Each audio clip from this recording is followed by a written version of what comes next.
Next ਦੇਖੋ thermal heat capacity. ਹੁਣੇ ਅਸੀਂ ਜੋ ਪੜਿਆ ਸੀਗਾ, ਅਸੀਂ C ਰੀਡ ਕੀਤਾ ਸੀਗਾ। ਜੋ C ਸੀਗਾ ਉਹ ਕੀ ਸੀ? Specific heat capacity. ਠੀਕ ਹੈ। ਹੁਣ ਜੋ ਆਪਾਂ ਪढ़ ਰਹੇ ਹਾਂ C' ਇਹ ਥਰਮਲ ਹੀਟ ਕਪੈਸਿਟੀ ਹੈ। ਹੁਣ ਰੀਡਿੰਗ ਕਰੋ ਇਹ ਉਹਦੇ ਤੋਂ ਕਿਵੇਂ ਡਿਫਰੈਂਟ ਹੈ ਔਰ ਇਹ ਹੈ ਕੀ ਚੀਜ਼। ਦੇਖੋ from our everyday experience we find that different bodies require different amount of heat energy for equal rise in temperature। ਇਹ 3-4 ਵਾਰ ਆਪਾਂ ਸਮਝ ਚੁੱਕੇ ਹਾਂ। ਅਲੱਗ-ਅਲੱਗ ਬੋਡੀਜ਼ ਇੱਕੋ ਹੀ ਡਿਗਰੀ ਚੇਂਜ ਕਰਨ ਲਈ ਅਲੱਗ-ਅਲੱਗ ਕੁਆਂਟੀਟੀ ਦੀ ਹੀਟ ਕਲੈਕਟ ਕਰਦੀਆਂ ਨੇ। ਅੱਗੇ ਪੜੋ। The property of a body is expressed in terms of, ਤਾਂ ਇਸ ਪ੍ਰੋਪਰਟੀ ਨੂੰ ਅਸੀਂ ਐਕਸਪ੍ਰੈਸ ਕਰਦੇ ਹਾਂ ਹੀਟ ਕਪੈਸਿਟੀ ਦੇ ਨਾਲ। ਕਿੰਨੀ ਕਪੈਸਿਟੀ ਆਫ એનર્ਜੀ ਉਹ ਆਪਣੇ ਅੰਦਰ ਸਟੋਰ ਕਰਕੇ ਰੱਖ ਸਕਦੇ ਨੇ।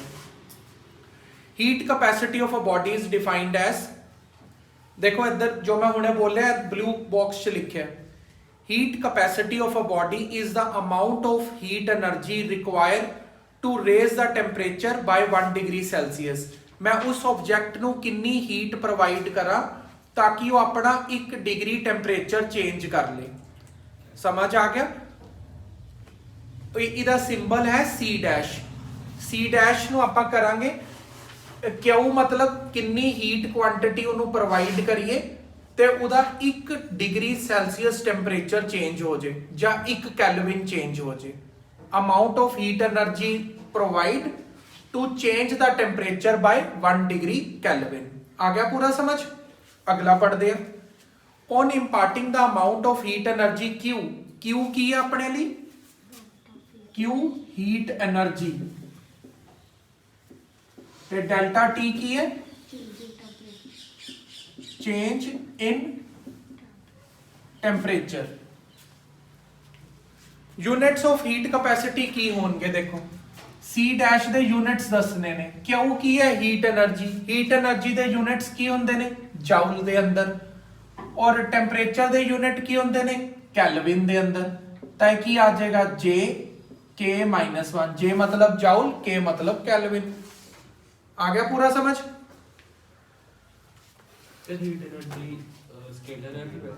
स्केलर ਇਹਦੇ ਚ ਉਹ ਨਹੀਂ ਪਤਾ ਕਿਸ ਡਾਇਰੈਕਟ ਪਾਰਟਿਕੂਲਰ ਡਾਇਰੈਕਸ਼ਨ ਚ ਜਾਊਗਾ। ਨੈਕਸਟ ਹੈ ਇਲੈਕਟ੍ਰੀਕਲ એનર્ਜੀ ਵੀ ਸਕੇਲਰ ਹੈ। ਉਹ ਕਨਵੈਨਸ਼ਨਲ ਫਲੋ ਹੁੰਦਾ ਹੈ ਨਾ। थर्मल कैपेसिटी ਤੇ ਕੈਲਰੀਜ਼ ਕੀ ਫਰਕ ਹੈ? ਥਰਮਲ ਕੈਪੈਸਿਟੀ ਐਂਡ ਕੈਲਰੀ ਚ ਕੀ ਫਰਕ ਹੈ? ਕੈਲਰੀ ਤਾਂ ਅਮਾਉਂਟ ਆਫ ਹੀਟ એનર્ਜੀ ਹੈ ਤੇ ਥਰਮਲ ਕੈਪੈਸਿਟੀ ਦਾ ਮਤਲਬ ਆ ਕਿੰਨੀ ਹੀਟ એનર્ਜੀ ਨੂੰ ਯੂਜ਼ ਕਰਕੇ ਆਪਣਾ ਟੈਂਪਰੇਚਰ ਚੇਂਜ ਕਰੇਗਾ। ਕੈਲਰੀ ਦੀ ਡੈਫੀਨੇਸ਼ਨ ਸੇਮ ਹੈ। ਇਸ ਲਈ ਕੀ ਕਹਿੰਦੇ, ਇੰਨੀ ਕੁਆਂਟੀਟੀ ਉਹਨੂੰ ਹੀਟ એનર્ਜੀ ਦਿਓ ਤਾਂ ਕਿ ਉਹ ਆਪਣਾ ਟੈਂਪਰੇਚਰ ਚੇਂਜ ਕਰ ਲੇ। ਜਿਹੜੀ ਉਹ ਹੀਟ એનર્ਜੀ ਤੁਸੀਂ ਦਿੱਤੀ ਆ ਉਹਨੂੰ ਕੈਲਰੀ ਚ ਮੈਜ਼ਰ ਕੀਤਾ ਜਾਂਦਾ ਹੈ। ਕਿਹੜਾ? ਤੇ ਥਰਮਲ ਕੈਪੈਸਿਟੀ ਵੀ ਇਹੀ ਚੀਜ਼। ਥਰਮਲ ਕੈਪੈਸਿਟੀ ਉਸ એનર્ਜੀ ਨੂੰ ਮੈਜ਼ਰ ਕਰਦਾ ਤੇ ਉਸ એનર્ਜੀ ਨੂੰ ਮੈਜ਼ਰ ਕਰਦਾ ਕੈਲਰੀ। ਥਰਮਲ, ਤੁਸੀਂ ਵਿੱਚ ਨਾ ਬੋਲੋ ਜਰਾ ਵੀ। ਥਰਮਲ ਕੈਪੈਸਿਟੀ ਹੀਟ એનર્ਜੀ ਨੂੰ ਮੈਜ਼ਰ ਕਰਦਾ ਤੇ ਕੈਲਰੀ ਇਸ ਹੀਟ એનર્ਜੀ ਨੂੰ ਮੈਜ਼ਰ ਕਰਦਾ। ਗ੍ਰਾਮ ਕਿੱਧਰ ਦਿੱਤਾ ਹੋਇਆ? ਉਹ ਸੈਲਸੀਅਸ ਕੈਲਰੀ ਚ ਦਿੱਤਾ ਹੋਇਆ ਸੀ। ਹੁਣ ਅਗਲਾ ਦੇਖੋ ਸਪੈਸੀਫਿਕ ਹੀਟ ਕੈਪੈਸਿਟੀ। ਵਿੱਚ ਨਾ ਬੋਲੋ। ਸਪੈਸੀਫਿਕ ਹੀਟ ਕੈਪੈਸਿਟੀ ਅਗਲਾ ਟੌਪਿਕ ਆ ਹੁਣ ਇਹ ਵਾਲਾ C। ਨੈਕਸਟ ਦੇਖੋ heat capacity of a body when expressed for a unit mass is called specific heat capacity of a substance। ਹੁਣ ਤੁਸੀਂ ਇਹ ਦੇਖੋ ਜਦੋਂ ਹੀਟ ਕੈਪੈਸਿਟੀ ਨੂੰ ਉਹਨਾਂ ਨੇ ਐਕਸਪਲੇਨ ਕੀਤਾ ਤਾਂ ਉਹਨਾਂ ਨੇ ਕੀ ਦੱਸਿਆ? amount of heat energy provided to change the temperature by 1 Kelvin। ਇੰਨਾ ਬੋਲਿਆ। ਕਹਿੰਦਾ ਸਪੈਸੀਫਿਕ ਹੀਟ ਕੈਪੈਸਿਟੀ ਕੀ ਹੋਏਗਾ? ਜਦੋਂ ਤੁਸੀਂ ਇੱਕ ਯੂਨਿਟ ਮਾਸ ਦੀ ਗੱਲ ਕਰ ਰਹੇ ਹੋਗੇ, ਤੁਹਾਨੂੰ ਮਾਸ ਵੀ ਮੈਂਸ਼ਨ ਕਰਤਾ ਵੀ ਇੰਨੇ ਗ੍ਰਾਮ ਇੱਕ ਮਾਸ ਹੈ, ਉਸ ਨੂੰ ਕਿੰਨੀ ਹੀਟ એનર્ਜੀ ਪ੍ਰੋਵਾਈਡ ਕਰੀਏ ਤਾਂ ਕਿ ਉਹ 1 ਕੈਲਵਿਨ ਟੈਂਪਰੇਚਰ ਚੇਂਜ ਕਰ ਲੇ। ਇੱਥੇ ਕੀ ਸੀ? ਮਾਸ ਦੇ ਬਾਰੇ ਗੱਲ ਨਹੀਂ ਕੀਤੀ ਗਈ ਸੀ। ਬਸ ਇੱਥੇ ਦਿੱਤਾ ਗਿਆ ਸੀ ਇੱਕ ਸਬਸਟੈਂਸ ਹੈ, ਉਸ ਸਬਸਟੈਂਸ ਨੂੰ ਅਸੀਂ ਕਿੰਨੀ ਕੁਆਂਟੀਟੀ ਆਫ ਹੀਟ એનર્ਜੀ ਦਈਏ ਤਾਂ ਕਿ ਉਹ 1 ਕੈਲਵਿਨ ਟੈਂਪਰੇਚਰ ਚੇਂਜ ਕਰ ਲੇ। ਇੱਥੇ ਕੀ ਹੈ, ਇੱਧਰ ਮਾਸ ਵੀ ਆ ਗਿਆ। ਪਹਿਲੀ ਲਾਈਨ ਦੇ ਅੰਦਰ ਹੀ ਲਿਖਿਆ ਹੋਇਆ, ਤੁਸੀਂ ਦੁਬਾਰਾ ਰੀਡ ਕਰ ਲਓ। Heat capacity of a body when express for a unit mass. ਇਹੀ ਵਾਲੀ ਡੈਫੀਨੇਸ਼ਨ ਨੂੰ ਜਦੋਂ ਅਸੀਂ ਯੂਨਿਟ ਮਾਸ ਲਈ ਐਕਸਪ੍ਰੈਸ ਕਰਦੇ ਹਾਂ ਤਾਂ ਉਹਨੂੰ ਬੋਲ ਦਿੰਦੇ ਆ ਸਪੈਸੀਫਿਕ ਹੀਟ ਕਪੈਸਿਟੀ। ਮਤਲਬ ਸਪੈਸੀਫਿਕਲੀ ਮਾਸ ਵੀ ਮੈਂਸ਼ਨ ਕਰ ਦਿੱਤਾ ਜਾਏ ਅਗਰ, ਤਾਂ ਉਹਨੂੰ ਸਪੈਸੀਫਿਕ ਹੀਟ ਕਪੈਸਿਟੀ ਬੋਲਾਂਗੇ। ਜੇ ਮਾਸ ਨਹੀਂ ਮੈਂਸ਼ਨ ਕੀਤਾ ਗਿਆ ਤਾਂ ਸਿਰਫ ਹੀਟ ਕਪੈਸਿਟੀ ਜਾਂ ਥਰਮਲ ਕਪੈਸਿਟੀ। जब मेंशन होता है वो कोई भी हो सकता है मास। हाँ, वो कोई भी हो सकता है, ठीक है। 1 ग्राम 2 ग्राम 1 kg कुछ भी हो सकती है। सर हीट कैपेसिटी ਦੇ ਸਪੈਸੀਫਿਕ ਹੀਟ ਕੈਪੈਸਿਟੀ ਦੇ ਵਿੱਚ ਮਤਲਬ ਕਿਹਨੂੰ ਜ਼ਿਆਦਾ ਮੰਨਦੇ ਨੇ ਉਹ, ਮਤਲਬ ਸਾਇੰਟਿਸਟ? ਨਹੀਂ ਐਵੇਂ ਦਾ ਕੁਝ ਨਹੀਂ ਹੈ, ਇਹ ਤਾਂ ਦੋ ਅਲੱਗ-ਅਲੱਗ ਡੈਫੀਨੇਸ਼ਨਸ ਨੇ। ਮੰਨਣ ਵਾਲੀ ਕੋਈ ਗੱਲ ਨਹੀਂ, ਦੋਨਾਂ ਨੂੰ ਇਕੁਅਲੀ ਮੰਨਣਾ ਹੈ। स्पेसिफिक हीट कैपेसिटी ਤੇ थर्मल कैपेसिटी सेम होगी। ਸਪੈਸੀਫਿਕ ਤਾਂ ਹੋਏਗਾ ਜੇ ਮਾਸ ਵੀ ਮੈਂਸ਼ਨ ਹੈ ਬੋਡੀ ਦਾ, ਤਾਂ ਉਹਨੂੰ ਸਪੈਸੀਫਿਕ ਹੀਟ ਕਪੈਸਿਟੀ ਬੋਲਾਂਗੇ। ਜੇ ਮਾਸ ਨਹੀਂ ਮੈਂਸ਼ਨ ਤਾਂ ਕੱਲਾ ਹੀਟ ਕਪੈਸਿਟੀ ਬੋਲਾਂਗੇ। हीट ਤੇ थर्मल ਦਾ ਕੋਈ ਫਰਕ ਨਹੀਂ। ਦੇਖੋ, specific heat capacity of a substance is defined as heat capacity per unit mass of a substance. ਦੇਖੋ, ਕਹਿ ਰਿਹਾ ਸਪੈਸੀਫਿਕ ਹੀਟ ਕਪੈਸਿਟੀ ਹੀ ਹੈ, ਲੇਕਿਨ ਉਹਦੇ ਅੰਦਰ ਮਾਸ ਨੂੰ ਵੀ ਕੰਸੀਡਰ ਕਰ ਲਿੱਤਾ ਗਿਆ। ठीक है, आ देखो C किवें कैलकुलेट करांगे, heat capacity per unit mass. ठीक है, इधर दोबारा देख लो, स्पेसिफिक हीट कैपेसिटी नु किवें कैलकुलेट कर दिया, heat capacity per unit mass. और हीट कैपेसिटी नु किवें कैलकुलेट कीता सी असी Q ओवर डेल्टा T, ਤਾਂ ਇੱਥੇ C डैश ਦੀ ਜਗ੍ਹਾ ਤੇ ਲਿਖ ਦਿੰਨੇ ਆ Q ओवर डेल्टा T, और नीचे की पे है इधर M। आ गया समझ? तो इधरों दी अगर क्रॉस मल्टीप्लाई कर देंगे तो M डेल्टा T और C आपस में मल्टीप्लाई हो जाएंगे, तो इधर Q का आंसर आ जाएगा। ठीक है, दोनों च ਤੁਹਾਨੂੰ मैं दोनों अलग अलग करके दिखाते हैं। हीट कैपेसिटी की होंदी है, amount of heat energy given to a substance to change the temperature by 1 kelvin. बस ये हो गया। ਇੱਥੇ ਕੀ ਹੈ, amount of heat energy given per unit mass. ਇੱਧਰ ਮਾਸ ਆ ਜਾਂਦਾ ਹੈ, ਉਹੀ ਚੀਜ਼ ਬਸ ਮਾਸ ਆ ਗਿਆ। ਤਾਂ ਫਿਰ C ਡੈਸ਼ ਦਾ ਆਪਾਂ ਕੀ ਆਨਸਰ ਕੱਢਿਆ, Q over delta T। Q over delta T ਇਹ M ਮੁਰੇ ਹੀ ਪਿਆ, ਕ੍ਰੋਸ ਮਲਟੀਪਲਾਈ ਕਰਤਾ MC ਡੈਲਟਾ T, ਇਹ Q ਦਾ ਆਨਸਰ ਆ ਗਿਆ। ਆ ਗਿਆ ਪੂਰਾ ਸਮਝ? ਹੁਣ ਉਹ ਕਹਿੰਦੇ ਨੇ ਕੁਝ ਸਬਸਟੈਂसेस ऐसे ने, तरुण इधर देख, फिर तू भूल जाना बाद चो। अबेद, कुछ सब्सटेंसेस हैं ਜਿਹੜੇ ਘੱਟ એનર્ਜੀ ਨੂੰ ਹੀ ਅਬਜ਼ੌਰਬ ਕਰਕੇ ਆਪਣਾ ਟੈਂਪਰੇਚਰ ਚੇਂਜ ਕਰ ਲੈਂਦੇ ਨੇ। ਜੋ ਮਿਨੀਮਮ ਅਮਾਉਂਟ ਆਫ એનર્ਜੀ ਨੂੰ ਅਬਜ਼ੌਰਬ ਕਰਕੇ ਆਪਣਾ ਟੈਂਪਰੇਚਰ ਚੇਂਜ ਕਰ ਲੈਣ, ਉਹਨਾਂ ਨੂੰ ਬੋਲਾਂਗੇ ਲੋ ਸਪੈਸੀਫਿਕ ਹੀਟ ਕੈਪੈਸਿਟੀ। ਇੰਨੀ ਹੀਟ ਦੇਣੀ ਨਹੀਂ ਪੈ ਰਹੀ ਉਹਨਾਂ ਨੂੰ ਟੈਂਪਰੇਚਰ ਚੇਂਜ ਕਰਨ ਵਾਸਤੇ। अगर कोई ऐसा सबस्टांस बहुत ज्यादा हीट एनर्जी अब्जॉर्ब करन तो बाद अपना टेम्परेचर चेंज करे तो उन्होंने कहांगे हाई स्पेसिफिक हीट कैपेसिटी। आ गया समझ? हुण देखो, तुसी एवें समझ लो, एक हैगा गुड कंडक्टर, एक हैगा बैड कंडक्टर। गुड कंडक्टर्स दे विच की होएगा, लो स्पेसिफिक हीट कैपेसिटी, मतलब बहुत घट एनर्जी देनी पैंदी है उन्हां नूं टैंपरेचर बदलण दे लई। आ गया समझ? ते बैड कंडक्टर्स दे विच की होएगा, high specific heat capacity. High क्यों बोल रहे हैं, क्योंकि बहुत ज्यादा एनर्जी देनी पएगी एक पर्टिकुलर टैंपरेचर ते आण दे लई। आ गया तुहानूं समझ? हुण मतलब की है, किसी जगह ते आपां यूज करने ने कुछ प्रोडक्ट्स, हुण डिपेंड करता है मैं किस जगह ते इस्तेमाल कर रहा केड़ा चीज, उस अकॉर्डिंगली आपां इस्तेमाल करांगे। जिवें कि एग्जांपल है, जरा ध्यान नाल समझना है। कहंदे कार दा जिहड़ा रेडिएटर है, car they radiator they which water दा इस्तेमाल कीता जांदा है कार दी हीट नूं कलैक्ट करन वास्ते, क्योंकि वाटर दी जो स्पेसिफिक हीट कैपेसिटी है बहुत हाई है। वो अपना 1 डिग्री सिर्फ टैंपरेचर चेंज करन लई बड़ी हीट कलैक्ट कर लेगा, ज्यादा हीट कलैक्ट कर लेगा सिर्फ 1 डिग्री ऊपर जाने ली। अगर मैं वाटर तो इलावा कोई दूजा लिक्विड पा दिता हुंदा, उन्हें हीट कलैक्ट करके फटाफट अपना टैंपरेचर रेज करके वेपराइज ही हो जाना सी। ਵਾਟਰ ਵੀ ਵੇਪਰਾਈਜ਼ ਹੋਏਗਾ ਲੇਕਿਨ ਉਹਦੇ ਕੰਪੈਰੀਟਿਵਲੀ ਲੇਟ ਹੋਏਗਾ, ਤਾਂ ਇੰਜਨ ਦੀ ਵੀ ਹੀਟ ਜ਼ਿਆਦਾ ਚੱਕੇਗੀ। ਠੀਕ ਹੈ, ਫਾਇਦਾ ਇਹ ਵਾਟਰ ਨਾਲ ਹੋਇਆ ਨਾ, ਸਮਝ ਆ ਗਿਆ। ਤਾਂ ਕੀ ਹੈ, ਹੁਣ ਡਿਪੈਂਡ ਕਰਦਾ ਹੈ ਵੀ ਕਿਸ ਜਗ੍ਹਾ ਤੇ ਆਪਾਂ ਯੂਜ਼ ਕਰ ਰਹੇ ਹਾਂ। ਕੁਝ ਜਗ੍ਹਾ ਤੇ ਆਪਾਂ ਨੂੰ ਲੋ ਸਪੈਸੀਫਿਕ ਹੀਟ ਵਾਲੇ ਪ੍ਰੋਡਕਟਸ ਚਾਹੀਦੇ ਨੇ, ਕੁਝ ਜਗ੍ਹਾ ਤੇ ਆਪਾਂ ਨੂੰ ਹਾਈ ਵਾਲੇ ਚਾਹੀਦੇ ਨੇ। ਜਿਵੇਂ ਕਾਰ ਰੇਡੀਏਟਰ 'ਚ ਆਪਾਂ ਨੂੰ ਲੋ ਵਾਲੇ ਨਾਲ ਕੋਈ ਕੰਮ ਨਹੀਂ ਆਣਾ ਸੀ, ਹਾਈ ਵਾਲੇ ਨਾਲ ਕੰਮ ਆਣਾ ਸੀਗਾ। ਆ ਗਿਆ ਸਮਝ? ਹੁਣ ਕਪੈਸਿਟੀ ਨਾਲ ਹਾਂ, ਹੀਟ ਹੁਣ ਜਿਹੜੇ ਨਵੀਂ ਟੈਕਨੋਲੋਜੀ ਦੇ ਅਕੋਰਡਿੰਗਲੀ ਕਾਰ ਦੇ ਰੇਡੀਏਟਰ 'ਚ ਪਾਣੀ ਤਾਂ ਪੈਂਦਾ ਨਹੀਂ ਹੈ, ਉਹਨਾਂ ਦੀ ਜਗ੍ਹਾ ਤੇ ਤੁਸੀਂ ਦੇਖਿਆ ਕੂਲੈਂਟਸ ਪੈਂਦੇ ਨੇ। ਉਹ ਹੁਣ ਉਹ ਜਿਹੜਾ ਕੂਲੈਂਟ ਨਾਮ ਦਾ ਮਟੀਰੀਅਲ ਕੰਪਨੀ ਨੇ ਡਿਸਕਵਰ ਕੀਤਾ ਹੈ, ਉਹਦੇ ਅੰਦਰ ਕੀ ਹੋਏਗਾ, ਉਹਦੀ ਸਪੈਸੀਫਿਕ ਹੀਟ ਕਪੈਸਿਟੀ ਵਾਟਰ ਤੋਂ ਵੀ ਕਿਤੇ ਜ਼ਿਆਦਾ ਹੋਏਗੀ, ਹੈ ਨਾ। ਮਤਲਬ ਇੰਨੀ ਜ਼ਿਆਦਾ ਇੰਜਨ ਦੀ ਹੀਟ ਕਲੈਕਟ ਕਰ ਲੈਂਦਾ ਲੇਕਿਨ ਆਪਣਾ ਟੈਂਪਰੇਚਰ ਬਹੁਤ ਲੇਟ ਚੇਂਜ ਕਰਦਾ। ਤਾਂ ਮਤਲਬ ਐਸੇ ਪ੍ਰੋਡਕਟਸ ਜਿਨ੍ਹਾਂ ਦੀ ਸਪੈਸੀਫਿਕ ਹੀਟ ਕਪੈਸਿਟੀ ਜ਼ਿਆਦਾ ਹੋਏ, ਬਹੁਤ ਜ਼ਿਆਦਾ ਹੋਏ, ਉਹਨਾਂ ਨੂੰ ਆਪਾਂ ਇੰਜਨ ਦੀ ਕੂਲੈਂਟ ਵਾਸਤੇ ਯੂਜ਼ ਕਰ ਸਕਦੇ ਹਾਂ। ਜਿਨ੍ਹਾਂ ਦੀ ਲੋ ਹੋਏਗੀ, ਐਸਾ ਪਾ ਕੇ ਕੀ ਕਰਾਂਗੇ, ਉਹ ਤਾਂ ਥੋੜੀ ਬਹੁਤੀ ਹੀਟ ਕਲੈਕਟ ਕਰਕੇ ਹੀ ਆਪਣਾ ਟੈਂਪਰੇਚਰ ਉੱਪਰ ਕਰ ਲੈਣਗੇ, ਵੇਪਰਾਈਜ਼ ਹੋ ਜਾਣਗੇ, ਇੰਜਨ ਗਰਮ ਹੋ ਗਿਆ ਤਾਂ ਸੜ ਸਕਦਾ। ਵਾਟਰ ਦੀ ਵੀ ਹਾਈ ਹੁੰਦੀ ਹੈ, ਵਾਟਰ ਦੀ ਤਾਂ ਹਾਈ ਹੁੰਦੀ ਹੈ। ਜਦੋਂ ਕੂਲੈਂਟ ਦੀ ਡਿਸਕਵਰੀ ਨਹੀਂ ਕੀਤੀ ਗਈ ਸੀਗੀ, ਪੁਰਾਣੀਆਂ ਜਿਹੜੀਆਂ ਬਹੁਤ ਪੁਰਾਣੀ ਕਾਰਾਂ ਨੇ, ਮਰੂਤੀ 800, ਉਹਦੇ ਚ ਕੀ ਕਰਦੇ ਸੀ, ਉਹ ਆਪਣੀ ਡਿੱਗੀ ਦੇ ਵਿੱਚ ਵਾਟਰ ਬੋਟਲਸ ਰੱਖ ਕੇ ਚੱਲਦੇ ਸੀ। ਉਹਨਾਂ ਦੇ ਇੰਜਨ ਦੇ ਉੱਪਰ ਹੀਟ ਦਾ ਸਿੰਬਲ ਆਂਦਾ ਰਹਿੰਦਾ ਸੀ ਵੀ ਇੰਜਨ ਜਿਵੇਂ ਹੀ ਐਚ ਕੋਲ ਪਹੁੰਚੇਗਾ, ਕਾਰ ਰੋਕੋ ਤੇ ਉਹਦੇ ਵਿੱਚ ਰੇਡੀਏਟਰ 'ਚ ਪਾਣੀ ਪਾਓ, ਰੇਡੀਏਟਰ 'ਚ ਪਾਣੀ ਪਾਓ, ਫਿਰ ਕੀ ਕਹਿੰਦੇ ਉਹ ਦੁਬਾਰਾ ਥੋੜੀ ਦੇਰ ਲਈ ਉਹਨੂੰ ਠੰਡਾ ਰੱਖੋ, ਫਿਰ ਕੀ ਕਹਿੰਦੇ ਉਹ ਦੁਬਾਰਾ ਕੂਲ ਵਾਲੀ ਜਗ੍ਹਾ ਤੇ ਆਊਗਾ, ਫਿਰ ਕਾਰ ਦਾ ਇੰਜਨ ਔਨ ਕਰਨਾ।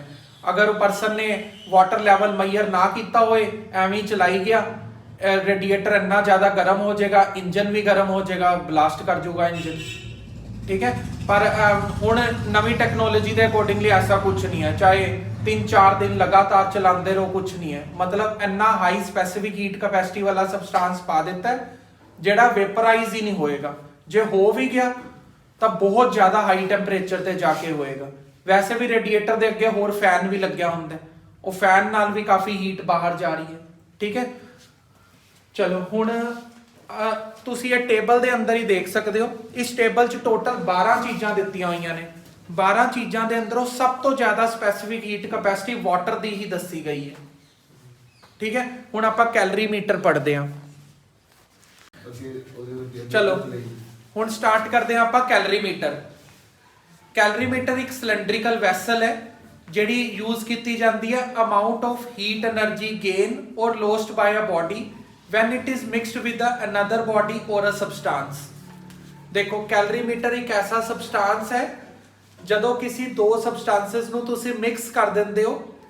ਠੀਕ ਹੈ, ਜਿਵੇਂ ਆਪਾਂ ਨੂਮੈਰੀਕਲ 'ਚ ਦੇਖਾਂਗੇ ਉੱਥੇ ਜ਼ਿਆਦਾਤਰ ਬੋਲਿਆ ਜਾਂਦਾ ਹੈ ਇੱਕ ਬਾਲਟੀ ਦੇ ਅੰਦਰ, ਬਕਟ ਦੇ ਅੰਦਰ ਗਰਮ ਪਾਣੀ ਹੈ, ਉਹਦੇ ਅੰਦਰ ਤੁਸੀਂ ਠੰਡਾ ਪਾਣੀ ਪਾਤਾ ਤਾਂ ਕੀ ਹੋਇਆ, ਗਰਮ ਬਾਡੀ ਆਪਣੇ ਅੰਦਰੋਂ ਦੀ ਹੀਟ ਨਿਕਾਲ ਕੇ ਕੋਲਡ ਬਾਡੀ ਨੂੰ ਦੇਣਾ ਸ਼ੁਰੂ ਕਰ ਦੇਗੀ। ਤਾਂ ਕਿੰਨੀ ਹੀਟ એનર્ਜੀ ਕੋਲਡ ਬਾਡੀ ਨੇ, ਹੌਟ ਬਾਡੀ ਨੇ ਕੋਲਡ ਬਾਡੀ ਨੂੰ ਦਿੱਤੀ ਹੈ, ਉਸ ਚੀਜ਼ ਨੂੰ ਮੈਜ਼ਰ ਕਰਨ ਵਾਸਤੇ ਇਹ ਡਿਵਾਈਸ ਹੈ। ਠੀਕ ਹੈ, ਮਤਲਬ ਦੇਖਿਆ ਜਾਏ ਤਾਂ ਸਿਰਫ ਇਹ ਉਸ ਚੀਜ਼ਾਂ ਵਾਸਤੇ ਹੈ ਜਦੋਂ ਤੁਸੀਂ ਕੋਈ ਦੋ ਚੀਜ਼ਾਂ ਨੂੰ ਮਿਕਸ ਕਰ ਦਿੰਦੇ ਹੋ, ਅਲੱਗ-ਅਲੱਗ ਟੈਂਪਰੇਚਰ ਵਾਲੀ ਦੋ ਚੀਜ਼ਾਂ ਨੂੰ ਜਦੋਂ ਤੁਸੀਂ ਮਿਕਸ ਕਰ ਦਿੰਦੇ ਹੋ ਤਾਂ ਇਹ ਪਤਾ ਲਗਾ ਕੇ ਦੱਸਦਾ ਹੈ ਹੌਟ ਬਾਡੀ ਨੇ ਕੋਲਡ ਬਾਡੀ ਨੂੰ ਕਿੰਨੀ ਹੀਟ એનર્ਜੀ ਦਿੱਤੀ ਹੈ। ਠੀਕ ਹੈ, ਚਲੋ ਹੁਣ ਇਹਦੇ ਬਾਰੇ ਪੜ੍ਹਦੇ ਹਾਂ ਕਿਵੇਂ ਬਣਿਆ ਹੋਇਆ ਹੈ। ਸਭ ਤੋਂ ਪਹਿਲਾਂ ਉਹਨਾਂ ਨੇ ਦੱਸਿਆ ਇੱਕ ਸਿਲੰਡਰੀਕਲ ਵੈਸਲ ਹੈ, ਉਸ ਤੋਂ ਅੱਗੇ ਪੜ੍ਹੋ। It is made up of thin sheet of copper because copper is a good conductor of heat. ਜਿੰਨੇ ਵੀ ਪੁਆਇੰਟ ਨੇ ਨਾ ਉਹ ਸਾਰੇ 1-1 ਮਾਰਕ ਦੇ ਕੁਐਸਚਨ ਨੇ ਵੀ ਆਹ ਪੁਆਇੰਟ ਇਸ ਮਟੀਰੀਅਲ ਦਾ ਕਿਉਂ ਬਣਿਆ, ਚੰਗੀ ਤਰ੍ਹਾਂ ਯਾਦ ਕਰਦਾ ਰਹੀ, ਪੁੱਛਾਂਗਾ ਤੇਰੇ ਤੋਂ। ਠੀਕ ਹੈ, ਸਵਯੰ ਤੂੰ ਵੀ। It is made up of thin sheet of copper because copper is a good conductor of heat. So the vessel soon acquired the temperature of the content. ਹੁਣ ਦੇਖੋ ਇਸ ਪੂਰੀ ਅੰਦਰੋਂ ਦੀ ਇਹ ਵੈਸਲ ਹੈ ਜਿਹੜੀ, ਇੱਥੋਂ ਦੀ ਦੇਖਿਓ ਇਹ ਵਾਲੀ, ਇਹ ਬਾਹਰ ਵਾਲਾ ਪਾਸਾ ਨਹੀਂ, ਇਹ ਵਾਲਾ ਕਹਿੰਦਾ ਇਸ ਨੂੰ ਕਾਪਰ ਦਾ ਬਣਾਇਆ ਗਿਆ ਹੈ ਕਿਉਂਕਿ ਕਾਪਰ ਬਹੁਤ ਗੁੱਡ ਕੰਡਕਟਰ ਹੈ ਹੀਟ ਦਾ। ਜਦੋਂ ਵੀ ਤੁਸੀਂ ਦੇ ਅੰਦਰ ਕੋਈ ਕੰਟੈਂਟ ਪਾਓਗੇ ਉਸ ਕੰਟੈਂਟ ਦਾ ਜੋ ਟੈਂਪਰੇਚਰ ਹੈ ਉਹ ਨਾਲ ਦੀ ਨਾਲ ਇਸ ਵੈਸਲ ਦਾ ਵੀ ਹੋ ਜਾਏਗਾ। ਠੀਕ ਹੈ, ਇਹਨੂੰ ਲੋਡ ਕੀਤਾ ਟੈਂਪਰੇਚਰ ਨਾਲ ਮੈਂ ਅੱਗੇ ਪੜਾਂਗੇ ਤੈਨੂੰ ਆ ਜਾਏਗਾ ਸਮਝ। Copper is low specific heat capacity. Low specific heat capacity ਆਪਾਂ ਨੇ ਸਮਝਿਆ ਨਾ, ਜਿਨ੍ਹਾਂ ਦੀ ਸਪੈਸੀਫਿਕ ਹੀਟ ਕੈਪੈਸਿਟੀ ਲੋ ਹੁੰਦੀ ਹੈ ਉਹਨਾਂ ਨੂੰ ਆਪਣਾ ਟੈਂਪਰੇਚਰ ਚੇਂਜ ਕਰਨ ਵਾਸਤੇ ਬਹੁਤ ਘੱਟ એનર્ਜੀ ਚਾਹੀਦੀ ਹੁੰਦੀ ਹੈ। ਇਸ ਲਈ ਆਪਾਂ ਕੈਲਰੀਮੀਟਰੀ ਨੂੰ ਅੰਦਰ ਵਾਲੀ ਸਾਈਡ ਤੋਂ ਕਾਪਰ ਦਾ ਬਣਾਇਆ। ਅੱਗੇ ਪੜ੍ਹਦੇ ਹਾਂ। The outer and inner surface of the vessel are polished so as to reduce the loss of heat due to radiation। ठीक है, ਇਹਦਾ inner side और ਇਹਦੀ outer side ਦੋਨਾਂ ਨੂੰ polish ਕੀਤਾ ਗਿਆ ਤਾਂ ਕਿ radiation ਤੋਂ ਛੁਟਕਾਰਾ ਪਾਇਆ ਜਾ ਸਕੇ। ਅਗਰ polished ਹੋਏਗਾ ਤਾਂ ਸਾਰੀ ਦੀ ਸਾਰੀ heat ਅੰਦਰ ਹੀ ਰਹੇਗੀ ਔਰ ਬਾਹਰੋਂ ਦੀ ਕੋਈ ਕੂਲ ਕੰਟੈਂਟ ਆ ਉਹ ਅੰਦਰ ਨਹੀਂ ਆ ਪਾਏਗਾ। ਤੁਸੀਂ ਥਰਮੋਫਲਾਸਕ ਨੂੰ ਵੀ ਅਗਰ ਦੇਖਦੇ ਹੋ ਤੋੜ ਕੇ, ਉਹਦੇ ਵੀ ਇਨਰ ਐਂਡ ਆਊਟਰ ਬਾਉਂਡਰੀਜ਼ ਨੂੰ ਪਾਲਿਸ਼ ਕੀਤਾ ਜਾਂਦਾ ਹੈ। ਠੀਕ ਹੈ, ਮਤਲਬ ਗਲਾਸ ਵਰਗੀ ਪਾਲਿਸ਼ ਹੁੰਦੀ ਹੈ ਤਾਂ ਕਿ ਰੇਡੀਏਸ਼ਨ ਦੇ ਨਾਲ ਹੀਟ ਬਾਹਰ ਜਾਂ ਅੰਦਰ ਨਾ ਆ ਪਾਏ। ਅੱਗੇ ਪੜ੍ਹਦੇ ਹਾਂ। ਇਨਸੂਲੇਸ਼ਨ ਦੇ ਲਈ, ਇਨਸੂਲੇਸ਼ਨ ਦੇ ਲਈ ਆਹ ਚੀਜ਼ ਹੈ, ਇਹਨੂੰ ਇੱਕ ਵੁਡਨ ਜੈਕਟ ਦੇ ਅੰਦਰ ਲਗਾ ਕੇ, ਬਾਹਰੋਂ ਦੀ ਵੁੱਡ ਹੋਏਗੀ ਔਰ ਅੰਦਰ ਵੂਲ ਪਾਈ ਹੋਈ ਹੈ। The space filled between the calorimeter and the jacket with a poor substance such as wool or cotton ਤਾਂ ਕਿ ਕੰਡਕਸ਼ਨ ਦੇ ਨਾਲ ਹੀਟ ਬਾਹਰ ਨਾ ਜਾ ਪਾਏ। ਹੁਣ ਜਿਵੇਂ ਕਿ ਤੁਸੀਂ ਸੁਣਿਆ ਹੋਵੇਗਾ ਜਿਹੜੀਆਂ ਕੋਲਡ ਕੰਟਰੀਜ਼ ਹੁੰਦੀਆਂ ਨੇ, ਠੀਕ ਹੈ, ਉਹਨਾਂ ਦੇ ਵਿੱਚ ਜਦੋਂ ਘਰ ਬਣਾਉਂਦੇ ਨੇ ਤਾਂ ਲੱਕੜ ਦੇ ਬਣਾਉਂਦੇ ਨੇ, ਆਪਣੇ ਵਾਂਗੂ ਐਵੇਂ ਇੱਟਾਂ ਦੇ ਨਹੀਂ ਬਣਾਉਂਦੇ। ਅਸੀਂ ਆਪਣੀ ਦੀਵਾਰਾਂ ਨੂੰ ਟੱਚ ਕਰਕੇ ਦੇਖੀਏ ਕਿੰਨੀਆਂ ਠੰਡੀਆਂ ਪਈਆਂ ਨੇ। ਉਹ ਕੀ ਕਰਦੇ ਨੇ, ਉਹ ਵੁੱਡ ਦਾ ਬਣਾਉਂਦੇ ਨੇ। ਪਹਿਲਾਂ ਇੱਕ ਵੁੱਡ ਉਰੇ ਖੜੀ ਕੀਤੀ, ਦੂਸਰੀ ਵੁੱਡ ਉਰੇ ਔਰ ਵਿਚਕਾਰ ਵੂਲ ਭਰ ਦਿੰਦੇ ਨੇ, ਸੈਂਟਰ 'ਚ ਵੂਲ ਭਰ ਦਿੰਦੇ ਨੇ ਤਾਂ ਕਿ ਰੂਮ ਦੀ ਹੀਟ ਬਾਹਰ ਨਾ ਜਾ ਪਾਏ। ਅੰਦਰ ਵੂਲ ਹੈ, wool is a bad conductor of heat, ਤਾਂ ਕੰਡਕਸ਼ਨ ਦੇ ਕਾਰਨ ਬਾਹਰੋਂ ਦੀ ਠੰਡ ਨਹੀਂ ਅੰਦਰ ਆਏਗੀ, ਅੰਦਰੋਂ ਦੀ ਗਰਮੀ ਨਹੀਂ ਬਾਹਰ ਜਾਏਗੀ। ਜੇ ਐਵੇਂ ਇੱਟਾਂ ਦਾ ਬਣਾ ਦਈਏ ਇਹ ਤਾਂ 1 ਮਿੰਟ 'ਚ ਹੀ ਟ੍ਰਾਂਸਫਰ ਕਰ ਦੇਗਾ ਸਾਰਾ ਕੁਝ। ਠੀਕ ਹੈ, ਦੇਖੋ ਅੱਗੇ ਪੜ੍ਹਦੇ ਹਾਂ। The lid has 2 holes। ਇੱਥੇ ਉੱਪਰ ਇਹ ਲਿਡ ਹੈ, ਇਹਦੇ ਕੋਲ 2 ਹੋਲਸ ਨੇ। ਇੱਕ ਹੋਲ ਤੋਂ ਥਰਮੋਮੀਟਰ ਆ ਰਿਹਾ, ਦੂਸਰੇ ਹੋਲ ਤੋਂ ਇੱਥੇ ਇੱਕ ਚਮਚ ਰੱਖੀ ਹੋਈ ਹੈ ਕੰਟੈਂਟ ਨੂੰ ਹਿਲਾਉਣ ਵਾਸਤੇ, ਸਟੀਰਰ। ਤੁਹਾਨੂੰ ਕੈਲਰੀਮੀਟਰ ਦੇ ਬਾਰੇ ਪੂਰਾ ਸਮਝ ਆ ਗਿਆ। ਕੈਲਰੀਮੀਟਰ ਦੇ ਬਾਰੇ ਕੀ ਹੈ, ਇਹ ਅੰਦਰੋਂ ਕਾਪਰ ਦੀ ਬਣਿਆ ਹੋਇਆ ਹੈ ਕਿਉਂਕਿ ਕਾਪਰ ਗੁੱਡ ਕੰਡਕਟਰ ਹੈ। ਗੁੱਡ ਕੰਡਕਟਰ ਦੀ ਸਪੈਸੀਫਿਕ ਹੀਟ ਕੈਪੈਸਿਟੀ ਕਹਿਣੀ ਬਹੁਤ ਜ਼ਿਆਦਾ ਲੋ ਹੁੰਦੀ ਹੈ। ਜਿਹੜਾ ਵੀ ਕੰਟੈਂਟ ਤੁਸੀਂ ਇਹਦੇ ਅੰਦਰ ਪਾਓਗੇ, ਜੋ ਕੰਟੈਂਟ ਦਾ ਟੈਂਪਰੇਚਰ ਆ ਉਹੀ ਨਾਲ ਦੀ ਨਾਲ ਵੈਸਲ ਦਾ ਟੈਂਪਰੇਚਰ ਹੋ ਜਾਏਗਾ। ਠੀਕ ਹੈ, ਫਿਰ ਉਸ ਤੋਂ ਬਾਅਦ ਅਸੀਂ ਅੰਦਰਲੀ ਸਾਈਡ ਔਰ ਬਾਹਰਲੀ ਸਾਈਡ ਤੋਂ ਪਾਲਿਸ਼ ਕੀਤਾ ਗਿਆ ਤਾਂ ਕਿ ਰੇਡੀਏਸ਼ਨ ਦੇ ਦੁਆਰਾ ਹੀਟ ਲੋਸ ਨਾ ਹੋਏ ਜਰਾ ਵੀ। ਫਿਰ ਉਸ ਤੋਂ ਬਾਅਦ ਇਹਨੂੰ ਇੱਕ ਵੁਡਨ ਜੈਕਟ ਦੇ ਅੰਦਰ ਪਲੇਸ ਕੀਤਾ ਗਿਆ ਤੇ ਕੈਲਰੀਮੀਟਰ ਔਰ ਵੁਡਨ ਜੈਕਟ ਦੇ ਵਿਚਕਾਰ ਜਿਹੜੀ ਹੈ ਸਪੇਸ ਬਚਦੀ ਹੈ, ਇੱਥੇ ਵੂਲ ਲਗਾ ਦਿੱਤੀ ਗਈ ਹੈ ਤਾਂ ਕਿ ਕੰਡਕਸ਼ਨ ਦੇ ਕਾਰਨ ਹੀਟ ਨਾ ਬਾਹਰ ਚਲੀ ਜੇ। ਹੁਣ ਇੱਧਰ ਦੇਖੋ ਕੀ ਕਹਿੰਦੇ ਨੇ, heat energy lost ਬਾय hot body equal to heat energy gain by cold body। ਇਹ ਪ੍ਰਿੰਸੀਪਲ ਆਫ ਕੈਲਰੀਮੀਟਰ ਹੈ। ਉਹ ਕਹਿੰਦਾ ਵੀ ਤੁਸੀਂ ਇੱਕ ਠੰਡੀ ਬੋਡੀ ਔਰ ਇੱਕ ਗਰਮ ਬੋਡੀ ਆਪਸ ਵਿੱਚ ਮਿਕਸ ਕਰਤਾ, ਜਿੰਨੀ ਵੀ heat energy hot body loss ਕਰੇਗੀ ਉਨੀ ਹੀ heat energy cold body gain ਕਰ ਲੇਗੀ। ਆ ਗਿਆ ਤੁਹਾਨੂੰ ਸਮਝ? ਥੋੜਾ ਟੈਂਪਰੇਚਰ ਦੇ ਨਾਲ ਸਮਝਦੇ ਆ। ਦੇਖੋ, ਜੋ ਹੌਟ ਬੋਡੀ ਹੈ ਤੇ ਇੱਕ ਕੋਲਡ ਬੋਡੀ ਹੈ, ਠੀਕ ਹੈ। ਇਸ ਹੌਟ ਬੋਡੀ ਦਾ ਟੈਂਪਰੇਚਰ ਆਪਾਂ ਮੰਨ ਲੈਂਦੇ ਆ T1। ਮੈਂ ਨੰਬਰਸ ਨਹੀਂ ਲਿਖ ਰਿਹਾ ਕਿਉਂਕਿ ਬੁੱਕ 'ਚ ਵੀ ਨਾ ਐਵੇਂ T1 T2 ਨਾਲ ਹੀ ਕਰਾਇਆ। ਤੇ ਕੋਲਡ ਬੋਡੀ ਦਾ ਟੈਂਪਰੇਚਰ T2 ਹੈ, ਠੀਕ ਹੈ। ਉਰੇ ਤੱਕ ਜਦੋਂ ਮੈਂ ਇਹਨਾਂ ਦੋਨਾਂ ਨੂੰ ਮਿਕਸ ਕਰ ਦਾਂਗਾ, ਮਿਕਸ ਕਰਨ ਤੋਂ ਬਾਅਦ ਇਹ ਕਿਸੇ ਇੱਕ ਪਾਰਟਿਕੂਲਰ ਫਾਈਨਲ ਟੈਂਪਰੇਚਰ ਤੇ ਪਹੁੰਚ ਜਾਣਗੇ, ਉਸ ਨੂੰ ਮੈਂ T ਮੰਨ ਲੈਣਾ। ਜਿਹੜਾ ਨਵਾਂ ਟੈਂਪਰੇਚਰ ਆਏਗਾ ਦੋਨਾਂ ਨੂੰ ਮਿਕਸ ਕਰਕੇ, जब तुसी सवेरे गीजर ऑन किया तो गीजर चो पहला गर्म पानी निकलिया, फिर उहदे च तुसी कुछ ठंडा पानी मिक्स किया, ठीक है। फिर मिक्स करन तो बाद जदों बकेट पूरी फुल होगी तो उहदा जदों तुसी टेंपरेचर चेक करोगे वो की रहेगा तुहाडा final temperature. Hot body T1 ते सी, कोल्ड वाटर T2 ते सी, मिक्स होने तो बाद वो एक T ਟੈਂਪਰੇਚਰ ਤੇ ਪਹੁੰਚ ਜਾਣਗੇ। ਇੰਨਾ ਸਮਝ ਆਇਆ? ਹੁਣ ਦੇਖੋ ਤਾਂ ਇਹਦਾ ਚੇਂਜ ਇਨ ਟੈਂਪਰੇਚਰ ਕੀ ਹੋਏਗਾ? ਇਹ ਜ਼ਿਆਦਾ ਬੜਾ ਟੈਂਪਰੇਚਰ ਹੈ ਨਾ, ਹੌਟ ਬਾਡੀ ਆਪਣੀ એનર્ਜੀ ਨੂੰ ਲੋਸ ਕਰ ਦਿੰਦੀ ਹੈ। ਆ ਰਿਹਾ ਗੁੰਜਨ ਸਮਝ? ਹੌਟ ਬਾਡੀ ਆਪਣੀ એનર્ਜੀ ਨੂੰ ਲੋਸ ਕਰੇਗੀ ਤਾਂ ਮੰਨ ਲੈ ਵੀ ਉਹ ਜਿਹੜਾ ਗੀਜ਼ਰ ਤੋਂ ਪਾਣੀ ਨਿਕਲ ਰਿਹਾ ਕਿੰਨੇ ਡਿਗਰੀ ਤੇ ਹੋਏਗਾ? ਉਹ 50-60 ਕਹਿ ਦਈਏ, 50-60 ਤੇ ਹੋਏਗਾ ਤੇ ਠੰਡਾ ਪਾਣੀ ਮਿਕਸ ਕਰਕੇ ਉਹ 50-60 ਤੇ ਤਾਂ ਨਹੀਂ ਰਹੇਗਾ ਨਾ, ਹੁਣ ਉਹ 20-30 ਦੇ ਨੀਅਰ ਅਬਾਊਟ ਪਹੁੰਚ ਜਾਏਗਾ। मतलब डेल्टा टी मतलब चेंज इन टेम्परेचर। ਤਾਂ ਹਾਇਰ ਮਾਈਨਸ ਲੋਅਰ ਤਾਂ ਇਹ ਕੀ ਪਤਾ ਲੱਗ ਜਾਏਗਾ? ਪਤਾ ਲੱਗ ਜਾਏਗਾ ਕਿੰਨਾ ਚੇਂਜ ਆਇਆ। ਪਹਿਲਾਂ ਉਹ ਇੱਥੇ ਸੀਗਾ, ਹੁਣ ਉਹ ਇੱਥੇ ਪਹੁੰਚ ਗਿਆ। ਦੋਨਾਂ ਨੂੰ ਮਾਈਨਸ ਕਰਕੇ ਪਤਾ ਲਗਾ ਲਾਂਗੇ ਕਿੰਨਾ ਟੈਂਪਰੇਚਰ ਦੇ ਅੰਦਰ ਵੇਰੀਏਸ਼ਨਸ ਆਈਆਂ ਨੇ। ਆ ਗਿਆ? ਕੋਲਡ ਬਾਡੀ ਤਾਂ ਪਹਿਲਾਂ ਘੱਟ ਵਾਲੇ ਟੈਂਪਰੇਚਰ ਤੇ ਹੁੰਦੀ ਹੈ ਨਾ, ਘੱਟ ਤੋਂ ਹਾਈ ਵਾਲੇ ਤੇ ਜਾਂਦੀ ਹੈ। ਆਇਆ? ਘੱਟ ਵਾਲੇ ਟੈਂਪਰੇਚਰ ਤੋਂ ਹਾਈ ਵਾਲੇ ਟੈਂਪਰੇਚਰ ਤੇ ਜਾਏਗੀ ਤਾਂ ਇਹ ਹਾਈ ਹੈ, ਇਹ ਲੋ ਹੈ ਇਹਦੇ ਲਈ। ਤਾਂ ਇੱਥੇ ਕਿਵੇਂ ਡੈਲਟਾ ਟੀ ਨਿਕਾਲਾਂਗੇ? T minus T2। ਠੀਕ ਹੈ? ਅਗਰ ਇਹ ਔਖਾ ਲੱਗਿਆ ਤਾਂ ਆਪਾਂ ਨੰਬਰਸ ਨਾਲ ਸਮਝ ਲੈਂਦੇ ਆ, ਇਹ ਕਾਫੀਆਂ ਨੂੰ ਔਖਾ ਜਿਹਾ ਹੀ ਲੱਗਦਾ। ਇਹ ਦੇਖੋ ਜੇ ਸਮਝ ਆ ਗਿਆ ਤਾਂ ਵਧੀਆ ਗੱਲ ਹੈ, ਨਹੀਂ ਆਇਆ ਤਾਂ ਇਹ ਸਮਝ ਲਓ, ਕਿਉਂਕਿ ਨੂਮੈਰੀਕਲ ਚ T1 T2 ਨਹੀਂ ਕੰਮ ਆਣਾ, ਉੱਥੇ ਨੰਬਰਸ ਕੰਮ ਆਣੇ ਨੇ, ਉਹ ਸਮਝ ਲਓ। ਹੁਣ ਆਪਾਂ ਸਮਝਦੇ ਹਾਂ ਜਿਹੜਾ ਗੀਜ਼ਰ ਤੋਂ ਪਾਣੀ ਆ ਰਿਹਾ, ਮੈਂ ਮੰਨ ਲੈਣਾ 100 ਡਿਗਰੀ ਤੇ ਆ ਰਿਹਾ, ਅੰਦਰ ਬੋਇਲ ਹੁੰਦਾ ਹੋਏਗਾ ਨਾ, ਹੈਨਾ? ਗੀਜ਼ਰ ਦੇ ਅੰਦਰ ਬੋਇਲ ਪਹੁੰਚ ਜਾਂਦਾ ਹੋਏਗਾ 70-60 ਤੇ, ਚਲੋ 70 ਮੰਨ ਲੈਂਦੇ ਆ। ਉਹ ਤਾਂ ਸਰ ਟੈਂਪਰੇਚਰ ਸੈੱਟ ਕਰ ਸਕਦੇ ਹਾਂ। ਚੱਲ ਆਪਾਂ ਮਤਲਬ ਸਾਡੇ ਦੇਸੀ ਗੀਜ਼ਰ ਨੇ ਇੱਥੇ ਸੈੱਟ ਇੰਨਾ ਕੋਈ ਹੋ ਪਾਉਂਦਾ। ਠੀਕ ਹੈ? ਤੇ ਜਿਹੜਾ ਟੈਂਕੀ ਚੋਂ ਆ ਰਿਹਾ ਹੋਏਗਾ ਜੀ ਉਹ ਪਾਣੀ, ਉਹਦਾ ਹੋਏਗਾ ਮਤਲਬ ਛੱਤ ਤੇ ਪਈ ਹੈ ਟੈਂਕੀ, ਉਹਦਾ 10 ਕੇ ਨੇੜੇ ਹੋਊਗਾ।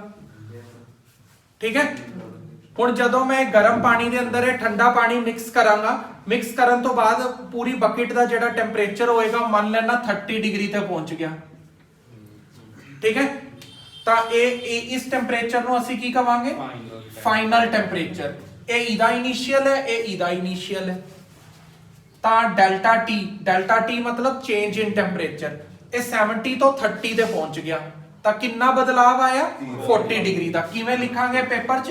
70 ਮਾਈਨਸ 30 ਯਾਨੀ ਕਿ 40। ਠੀਕ ਹੈ? ਇਹ 10 ਤੋਂ 30 ਤੇ ਪਹੁੰਚ ਗਿਆ ਤਾਂ ਇਹਦੇ ਅੰਦਰ ਕਿਵੇਂ ਲੱਭਾਂਗੇ ਆਪਾਂ? 30 ਮਾਈਨਸ 10 20। ਸਮਝ ਆਇਆ? ਜੋ ਚੀਜ਼ T1 T2 ਨਾਲ ਕਰਾਈ ਸੀ ਉਹੀ ਚੀਜ਼ ਆ ਬਸ ਉਰੇ।